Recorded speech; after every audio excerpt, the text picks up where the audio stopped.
Bonjour à tous et bienvenue dans cette nouvelle vidéo review. Aujourd'hui on va se retrouver pour une réplique de points.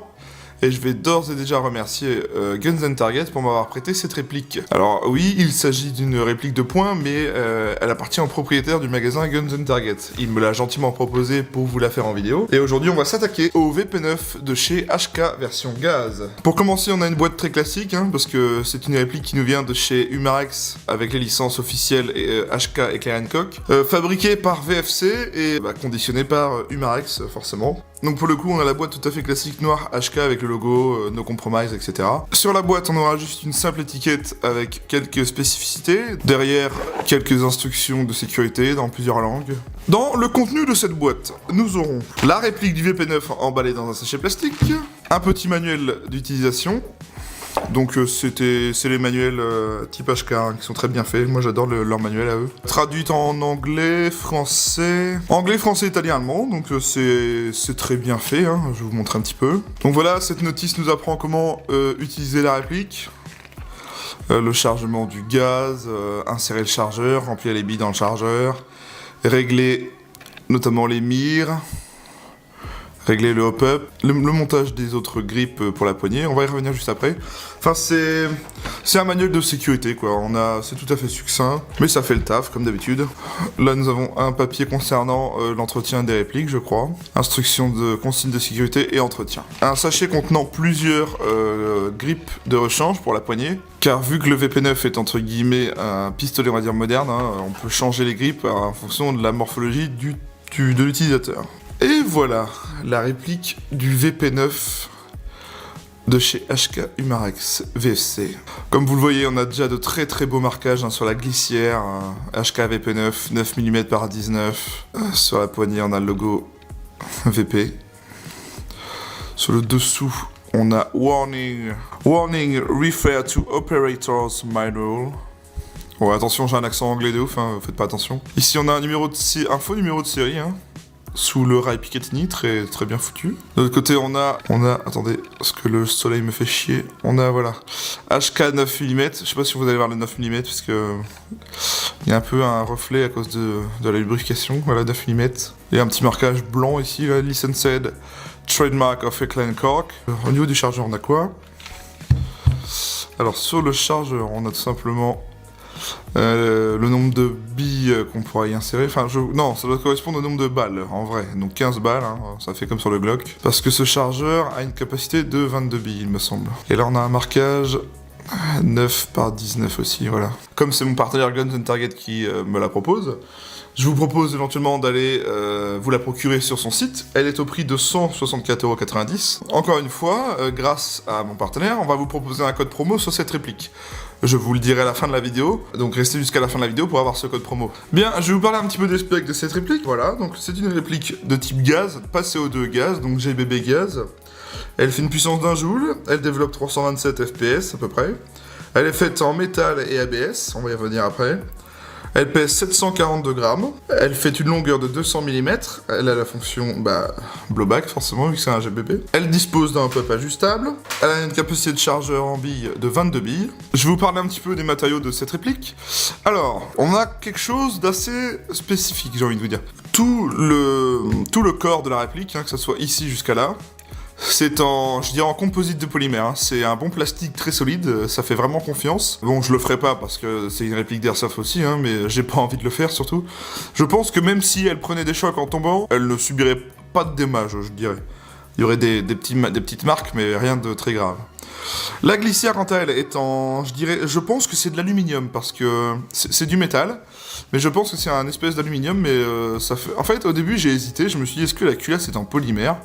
Et j'ai vraiment cru qu'elle était en polymère, mais quand je l'ai démontée, j'ai vu que c'était pas le cas. C'est pareil, c'est un métal de très bonne qualité, on n'a pas à s'en faire. Le chargeur, la plus grande partie est en métal, forcément, mais le cul du chargeur est en polymère.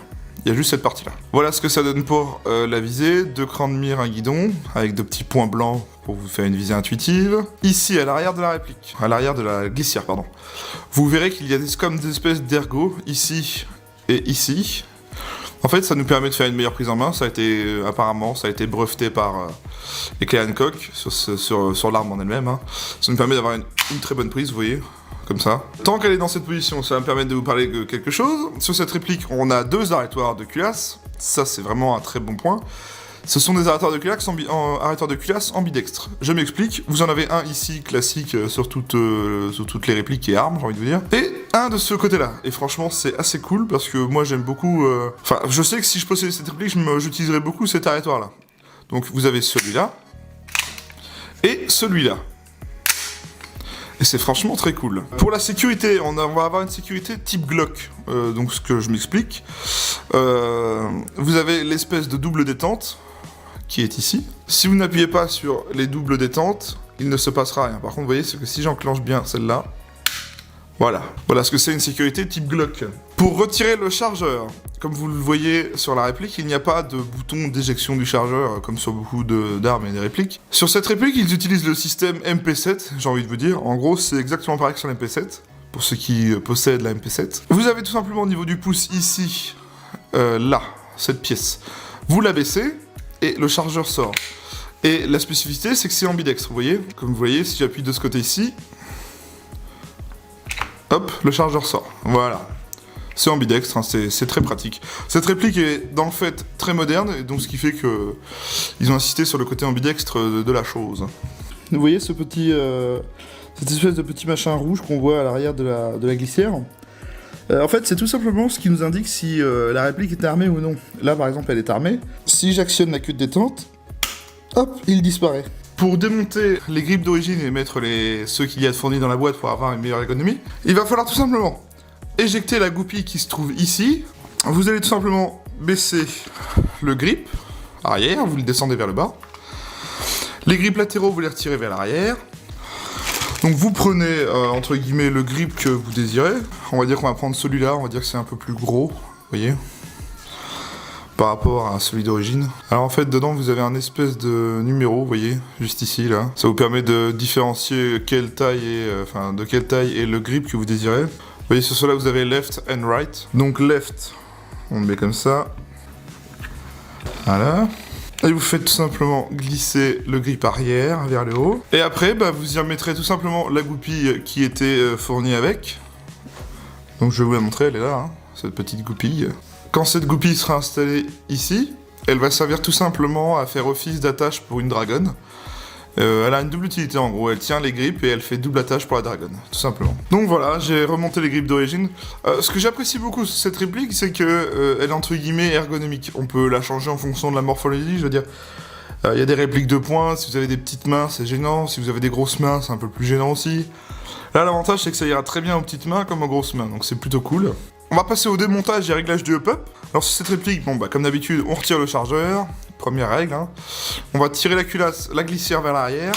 On va la bloquer. On va tourner ce toto qui est ici au bout de mon index. Une fois que la glissière va être retirée de l'arrière, on va essayer de la pousser vers l'avant. Voilà, d'un coup sec comme ça. À l'intérieur, nous y trouvons ici la petite molette, juste ici, là. Alors ça va être le réglage du hop-up. Donc le hop-up, hein, j'explique, vite fait, grosso modo. Ça vous permet d'ajuster votre tir en fonction du poids de la bille que vous utilisez. Par exemple, si vous utilisez du 0,20, vous l'ajusterez en fonction du 0,20. Et si un jour vous mettez 0,25, ça va pas être le même réglage parce que la bille va être plus lourde, elle va retomber encore plus vite. Donc il va falloir réajuster. Voilà à quoi sert le hop-up en gros. Ensuite, nous avons ici le système de ressort de rappel, hein, qui est plutôt balèze, hein, il est en un bloc. Alors il se retire tout simplement comme ceci, hop. Alors petite spécificité, il a un petit ergot ici, là. Vous voyez au bout du doigt, là. Qui permet de le loger tout simplement ici, qui ne bouge plus, quoi. Ensuite, pour le démonter entièrement, on va tout simplement éjecter tout le bloc canon hop-up. Donc là on y voit de plus près le hop-up, il est là. La petite molette. Pour le reste de la glissière, ici on a le nozzle. Donc je l'ai lubrifié déjà, je l'ai déjà lubrifié, je l'avais fait au préalable. Alors d'origine c'est un peu graissé, mais c'est graissé un peu avec de la vieille pâte là, donc faut le retirer là et mettez du silicone dedans. Pour le remontage, vous remettez tout simplement le bloc hop-up canon dans le nozzle, et vous pensez à bien insérer l'espèce de petit ergot que je vous ai montré dans le creux qui se situe ici. Et pour le remontage, c'est tout simple, vous prenez la glissière, vous la faites glisser, vous retirez à fond vers l'arrière, vous relevez le levier que je vous ai montré tout à l'heure, vous relâchez et vous vérifiez que tout est bien remonté. Et Et voilà, vous avez remonté le VP9. C'est tout simple. Ça ressemble un peu au M9, j'ai envie de vous dire. Le M9 utilise un système de levier un peu comme ça. Mais voilà, c'est tout simple, ça se fait bien. Le réglage du hop-up, c'est simple aussi. Il n'y a rien de compliqué. Tout à l'heure, je vous ai dit que cette réplique était un GBB. Qu'est-ce que le GBB? C'est tout simplement une réplique de points qui va utiliser un système à gaz, ou CO2, ça dépend. Donc là, pour le coup, la réplique est à gaz. Le principe du GBB est simple. Vous mettez votre chargeur, vous armez une fois la réplique, et avec le gaz va propulser la bille qu'il y a dans la chambre, va faire reculer la glissière comme celui-ci, et en réengager une autre, automatiquement. Ce qui fait que ça va reproduire un effet très réaliste des armes réelles. Ça va utiliser le système semi-automatique, comme on appelle. L'avantage, c'est que ça reproduit un effet plutôt réaliste de mouvement de glissière, qui fait un petit effet de recul, hein, c'est pas non plus une arme. L'inconvénient, c'est que ça apporte un entretien obligatoire. Pour l'insertion des billes dans le chargeur, c'est tout simplement ça, c'est très simple, vous prenez la planchette élévatrice, vous la baissez au maximum, vous insérez les billes directement ici, avec un bibi loader. C'est tout con. Alors je pense qu'on a fait le tour de cette magnifique réplique de VP9. Ce que je vous propose, c'est qu'on va se retrouver, comme d'hab, hein, dehors, avec GoPro, pour aller effectuer un test de tir. Donc sur ce, je vous dis à tout de suite, et à tout à l'heure. On se retrouve pour le test de tir du VP9 de chez HK. VFC. Pour une fois, j'ai fait l'effort surhumain de enfin trouver une cible à peu près adaptée. Bon, vu que c'est à la base une réplique de points, je vais pas non plus me mettre à des distances folles, hein, on va se dire que là, c'est à peu près l'utilisation d'une réplique de points. Donc c'est parti.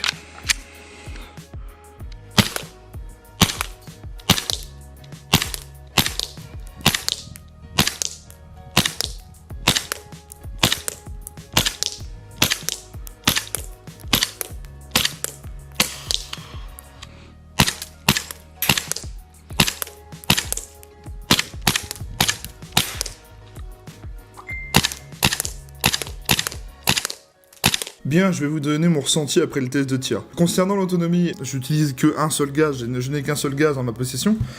J'utilise le 144A de chez AB. Alors, est-ce que c'est trop faible pour cette réplique? Je n'en sais rien, dites-le moi dans les commentaires pour ceux qui savent.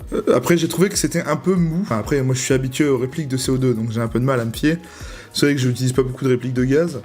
Bon, j'ai trouvé que le kick était assez faible, hein. Bon, c'est peut-être parce que je suis habitué au CO2, j'en sais rien. C'est une très bonne réplique de points, la définition est assez remarquable. Elle est plutôt moderne dans le fait qu'on peut la rendre assez ergonomique en fonction de notre main, c'est ça que ça c'est le gros point que je lui mettrais. Et elle a des marquages officiels, enfin, des bonnes licences HK, etc. Le hop-up fait bien son taf, c'est juste que je pense qu'elle va utiliser de la bille un peu trop lourde. Pendant le test de tir, j'avais utilisé de la 0,23. J'aurais peut-être dû mettre de la 0,25. La prochaine fois, je pense que je mettrai du 0,20 pour les répliques de points à partir de maintenant. Bien, comme je vous l'avais dit au début de cette vidéo, si vous souhaitez acquérir cette réplique de VP9, vous pouvez l'acquérir dorénavant chez mon partenaire Guns Target, et il vous propose la réplique avec un code promo de 10% sur cette réplique. Je vous mets le lien dans la description pour pouvoir vous rendre directement sur cette réplique sur son site, et le code à activer sera TEAMERVP10. Voilà. Grâce à ce code, il est valable jusqu'au fin octobre, il me semble, je vous mettrai la date dans la vidéo. Il est valable jusqu'au fin octobre, et suite à cela, vous pourrez vous commander une réplique de VP9 avec 10%. Merci encore à Guns Target pour le prêt de cette réplique et pour le code promo.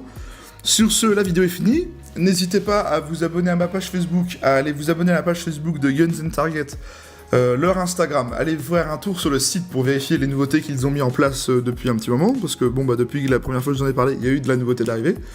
Notamment, au moment où je tourne ces vidéos, hier, ils ont mis du Tokyo Marui en stock, donc n'hésitez pas à aller voir pour les fans de Marui. Une petite précision à la fin de cette vidéo, je voulais vous préciser, j'ai eu un message de mon partenaire Guns Target qui tenait à me rappeler que le code promo que je vous citais dans la vidéo était aussi bien valable sur la réplique à version gaz que la version CO2 qu'ils vendent aussi sur leur site.